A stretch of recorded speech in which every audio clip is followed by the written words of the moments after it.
Hello everyone, in this video we are going to start our chapter number 9 of Indian economics, that is rural development. Okay, so here we are going to follow our T.R. Jain book. Most of the teachers, they are following the same book, so we are doing the same. Now here, first of all, we come to know that what do you mean by rural development? Friends, rural development क्या होता है? देखो word से ही यहाँ पे define हो रहा है. रूरल मीन्स जब हम रूरल एरिया की बात कर रहे हैं, विलेज की बात कर रहे हैं और उनकी डेवलपमेंट, यानी कि रूरल एरिया अगर हम सिंपल सेंस में हम बात करें अपनी जर्नल लैंग्वेज के अंदर, तो रूरल डेवलपमेंट का मतलब हो जाएगा कि हम किस तरह से अपने रूरल एरिया की डेवलपमेंट करें. ठीक है, विलेजेस को किस तरह से डेवलप बनाएं. आप खुद सोच सकते हो कि किस तरह से डेवलप कर सकते हैं. हम कर सकते हैं कि by increasing the means of transportation, कि जब हम अपने ट्रांसपोर्टेशन के मीन्स को, मीन्स जो ज्यादा से ज्यादा इतने अच्छे मीन्स उनको ट्रांसपोर्टेशन के प्रोवाइड कराएं, so that we can link, हम अपने, या फिर हम कह सकते हैं कि उनको कनेक्ट कर सकते हैं रूरल एरिया को अपने अर्बन एरिया के साथ. ठीक है, या फिर हम ये भी कह सकते हैं और डेवलपमेंट कैसे कर सकते हैं कि हम ज्यादा से ज्यादा क्रेडिट फैसिलिटीज प्रोवाइड करें फार्मर्स को, सो दैट कि वो अपने जो फार्मिंग है वो इजीली कर सकें, अच्छे से कर सकें. नेक्स्ट, और कैसे डेवलप कर सकते हैं, हम उनको इलेक्ट्रिसिटी टाइमली प्रॉपर जो इलेक्ट्रिसिटी है वो प्रोवाइड करें, ताकि पूरे हर एक विलेज के अंदर प्रॉपर इलेक्ट्रिसिटी हो. परमानेंट मीन्स ऑफ इरिगेशन ये प्रोवाइड करवाएं, बनवा दे. ठीक है, तो इस तरह से हम अपने क्या कर सकते हैं, रूरल एरिया की डेवलपमेंट कर. चलिए अब पढ़ते हैं हम यहाँ पर कि क्या हमें मीनिंग दिया हुआ है. That rural development means an action plan for the social and economic growth, कि एक ऐसा एक्शन प्लान जिससे हम सोशली और इकोनॉमिकली क्या कर सके, ग्रोथ कर सके of the rural area. So this action plan is focused to the main on lingering and emerging challenges in rural areas. कि ये जो एक्शन प्लान है ये किस पे फोकस कर रहा है, ये लिंगरिंग चैलेंजेस पर और एमर्जिंग जो हमारे सामने चैलेंजेस आ रहे हैं रूरल एरिया की डेवलपमेंट के लिए. किस तरह के चैलेंजेस आ रहे हैं, लिंगरिंग एंड एमर्जिंग. लिंगरिंग का मतलब होता है बेटा स्लो, ठीक है, और एमर्जिंग कि हमारे पास अब क्या एमर्ज होके आ रहा है, दैट. सो लिंगरिंग चैलेंजेस में हम क्या इंक्लूड करेंगे. Lingering challenges means like challenge of rural credit, challenge of rural marketing. ये दो चैलेंजेस हैं, इनको ये हैं हमारे लिंगरिंग चैलेंजेस. ठीक है, और एमर्जिंग चैलेंजेस कौन से हैं, exploring options of sustainable livelihood. ठीक है, कि हम किस तरह से सस्टेनेबल, आपने सुना होगा, आप अपने 6th स्टैंडर्ड से आगे जब भी साइंस पढ़ते हैं वहां पे सस्टेनेबल डेवलपमेंट की बात देखी होगी आपने. तो सस्टेनेबल डेवलपमेंट क्या है, कि हम किस तरह से अपने रिसोर्सेज को प्रेजेंट में यूज करें, so that the future generation will also get the benefit of that. तो यहाँ पर भी वही बात हो रही है कि सस्टेनेबल लाइवलीहुड के ऊपर फोकस होना चाहिए, and other than farming and the challenge of organic farming, और साथ में ऑर्गेनिक फार्म. तो हमारे पास तो रूरल डेवलपमेंट क्या हुआ कि ऐसा एक्शन प्लान जो कि सोशल और इकोनॉमिकल दोनों ग्रोथ को प्रोसीड कर सके. ठीक है, ऑफ द रूरल एरियाज. और एक्शन प्लान इंक्लूड करता है हमारे पास दो तरह के challenges, that is lingering challenges and emerging challenges. Lingering challenges में आएंगे हमारे पास rural credit and rural marketing, जबकि एमर्जिंग चैलेंजेस में आते हैं हमारे पास exploring option of sustainable livelihood and challenge of organic farming. नीचे यहाँ इस बॉक्स में आपको देखो +2 है, इसलिए हम कुछ नहीं छोड़ेंगे. यहाँ पर हर एक चीज हमें बड़े ही अच्छे से पढ़नी है. तो ये बॉक्स जो दिए होते हैं ना आपको इस चैप्टर के, इस बुक के अंदर, वो भी पढ़ने जरूरी है. समटाइम्स क्वेश्चन इन बॉक्स में से भी आ जाता है, क्योंकि ये बॉक्सेस में जर्नल हमें बात की हुई होती है, एक एक्स्ट्रा हमें नॉलेज दी हुई होती है. देखिए, There are certain lingering and emerging challenges in the context of rural development in India. अभी हमने बात करी इसी बारे में. ठीक है, लिंगरिंग चैलेंजेस कौन से हैं, rural credit and rural marketing, जबकि आपके जो इमर्जिंग चैलेंजेस हैं वो है sustainable livelihood and organic farming. इसी के साथ वो कह रहे हैं कि ये जो चैप्टर है, इस चैप्टर के अंदर हम मेनली जो फोकस करेंगे वो इन्हीं दोनों जो हमारे पास चैलेंजेस है इनके ऊपर फोकस करेंगे। हालांकि हम इसके बारे में भी बात करेंगे, लेकिन फोकस किसके ऊपर होगा इस चैप्टर में, इन दोनों चैलेंजेस के ऊपर। ठीक है, अब एक्शन प्लान जरूरी नहीं है एक्शन प्लान में सिर्फ ये 2 चैलेंजेस ही हमारे इंक्लूड होते हैं, नहीं। एक्शन प्लान में जो मैंने जैसे अभी बताया था जब हमने मीनिंग करने लगे थे कि डेवलपमेंट, देखो the action plan includes other elements as well. These are development of the means of transportation, linking rural area with the urban area, provision of power energy for the rural area, permanent means of irrigation और facilities of agriculture research की ये सब भी points हम action plan में include करते हैं। Okay, now next आगे बढ़ते हैं हम।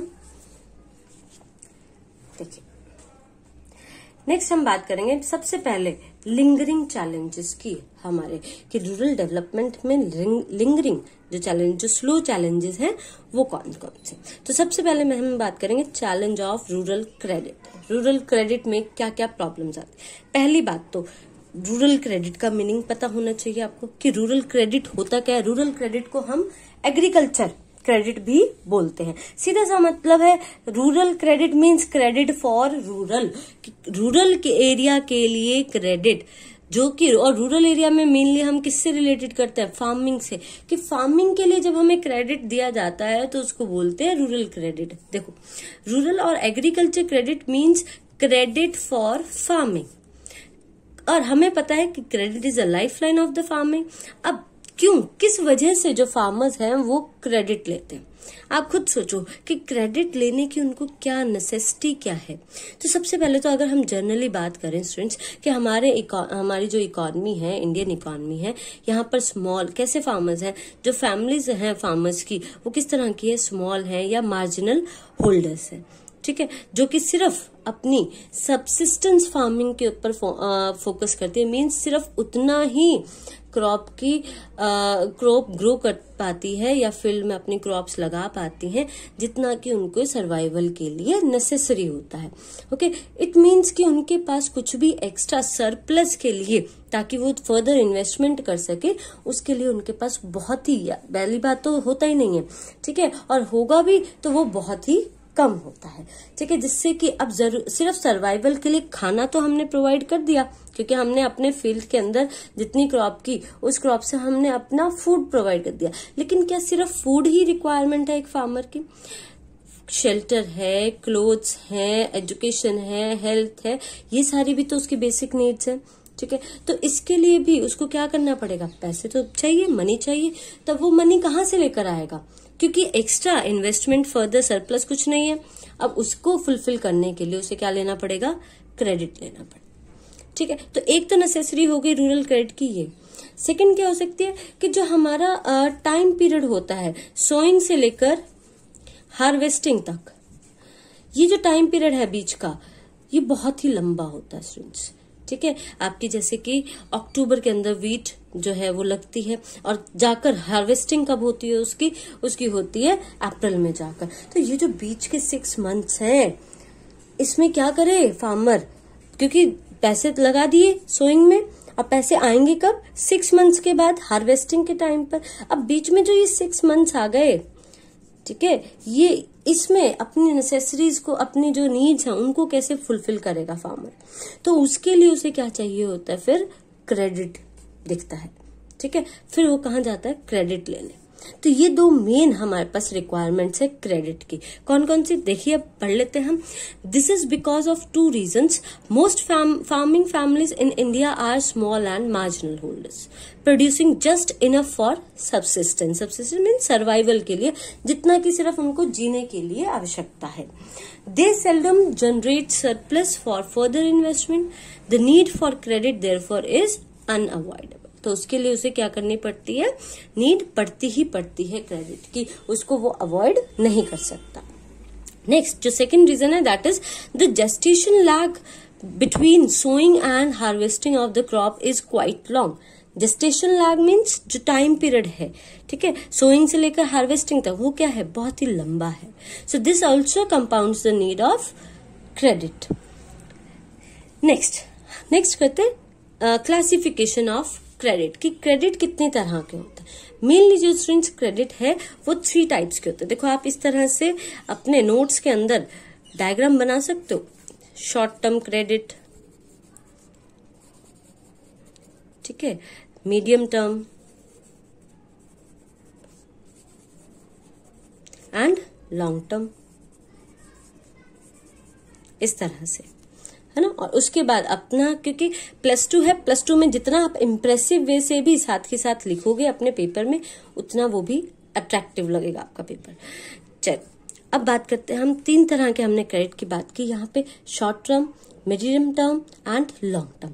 शॉर्ट टर्म, अब शॉर्ट टर्म क्या है? शॉर्ट है, छोटा है, यानी कि शॉर्ट थोड़े समय के लिए जब हमें क्रेडिट की रिक्वायरमेंट होती है। और देखो शॉर्ट टर्म क्रेडिट जो है वो हमारी शॉर्ट, एक तरह से छोटी जो स्मॉल नीड्स हैं उसको फुलफिल करने के लिए हम जो फार्मर्स हैं वो लेते हैं।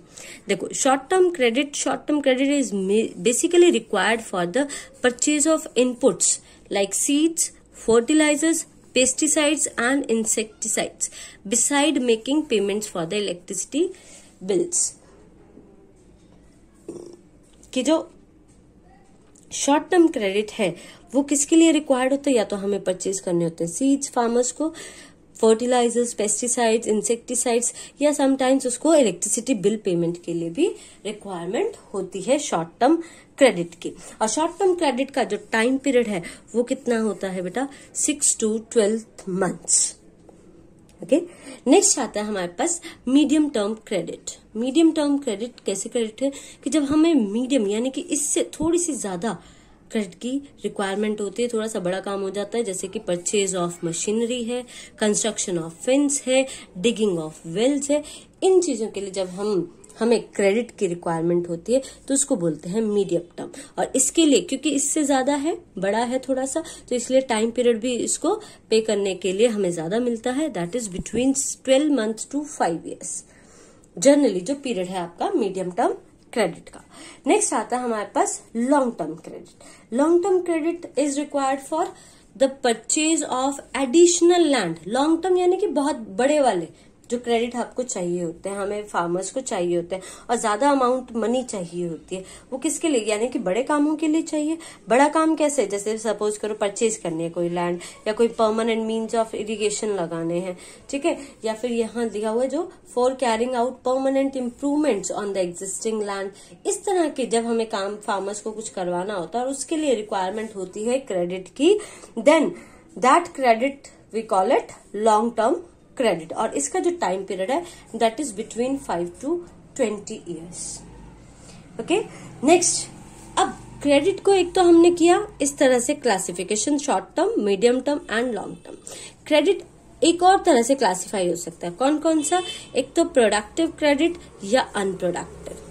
ठीक है, प्रोडक्टिव, देखो प्रोडक्टिव क्या होता है? जब हमें कुछ चीज प्रोड्यूस करे, ठीक है, उसके लिए हम कहते हैं प्रोडक्टिव, यानी कि जब फार्मर्स को रिक्वायर्ड होता है credit for the production activity, then that credit is called productive credit. और जब प्रोडक्शन एक्टिविटी की जगह कंजप्शन एक्टिविटी आ जाती है, ठीक है, कि प्रोडक्शन एक्टिविटी नहीं चाहिए, कुछ भी प्रोड्यूस नहीं किया, लेकिन कंजप्शन के लिए कि अपनी जो बेसिक रिक्वायरमेंट्स है लाइक हेल्थ है, एजुकेशन है, कोई मैरिज है, उसके लिए जब फुलफिल करना होता है रिक्वायरमेंट्स, तो उसको बोलते हैं unproductive credit. Okay, so let's see the definition that the productive requirement of credit relates to production activity and the unproductive requirement of credit relates to consumption activity. Clear? Now next हम बात करेंगे अपने sources of rural credit की। Rural credit के sources कौन कौन से हैं, कि कहाँ से रूरल क्रेडिट हमें अवेल हो सकता है, अवेलेबिलिटी कहाँ से हो सकती है रूरल क्रेडिट की। तो सबसे पहले हमें पता है कि आप 10th में भी पढ़ के आए हो कि 2 तरह के सोर्सेज हैं रूरल क्रेडिट के। कौन कौन से? एक तो है institutional source and non institutional. ठीक है, इंस्टीट्यूशनल जैसे कि प्राइवेट जो पर्सन्स होते हैं लाइक लैंडलॉर्ड्स हैं, ट्रेडर्स हैं, उनको बोलते हैं हम नॉन इंस्टीट्यूशनल। और इंस्टीट्यूशनल कौन से हैं? Like bank, okay, rural banks है, कोई कोऑपरेटिव सोसाइटीज है, उस तरह के इंस्टीट्यूशंस को बोलते हैं हम institutional source of rural credit. देखो, of the two non-institutional source are the conventional and traditional source कि ये जो है नॉन इंस्टीट्यूशनल, ये कैसा है, ट्रेडिशनल है, मीन्स पुराने के जमाने के फार्मर्स भी, पहले के लोग कौन से सोर्सेज को लेते थे, क्रेडिट कहाँ से लेते थे, नॉन इंस्टीट्यूशनल सोर्सेज से।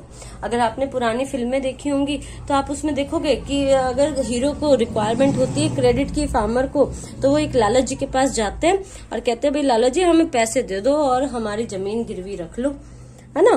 तो वो क्या है, वो नॉन इंस्टीट्यूशनल आपके सोर्स हैं रूरल क्रेडिट के। चल अब इसको डिटेल में पढ़ते हैं कौन कौन से हैं। देखिए, non institutional sources like landlords, अगर कोई प्राइवेट, हमने कोई नेबर है उससे पैसे ले लिए, कोई हमारा लैंडलॉर्ड है उससे पैसे ले लिए सम फॉर फ्यू टाइम, है ना, कोई विलेज ट्रेडर है, मनी लैंडर्स हैं, दीज आर द मेन और you can say important source of non institutional rural credit in India. अगर हम ट्रेडिशनली पहले की बात करें तो मोस्ट ऑफ द फार्मर्स बेटा नॉन इंस्टीट्यूशनल सोर्सेज को ही रेकमेंड करते थे फॉर देयर क्रेडिट नीड्स, अपनी क्रेडिट नीड्स को फुलफिल करने के लिए। अगर हम अपने डाटा की तरफ देखें तो फर्स्ट 5 ईयर प्लान जब स्टार्ट हुआ था, फर्स्ट 5 ईयर प्लान कब स्टार्ट हुआ था आपका, 1951 में। ओके, उस टाइम पर अगर हम देखें तो नॉन इंस्टीट्यूशनल सोर्सेज से 93% बोरोइंग की जाती थी। टोटल बोरोइंग का 93% सिर्फ किससे होता था, इन लैंडलॉर्ड से, विलेज ट्रेडर से, इनसे, लाला जी औरों से, इनसे होता था। सिर्फ आप ये देख लो 7% ही लोग थे जो इंस्टीट्यूशनल सोर्सेज को प्रेफर करते थे।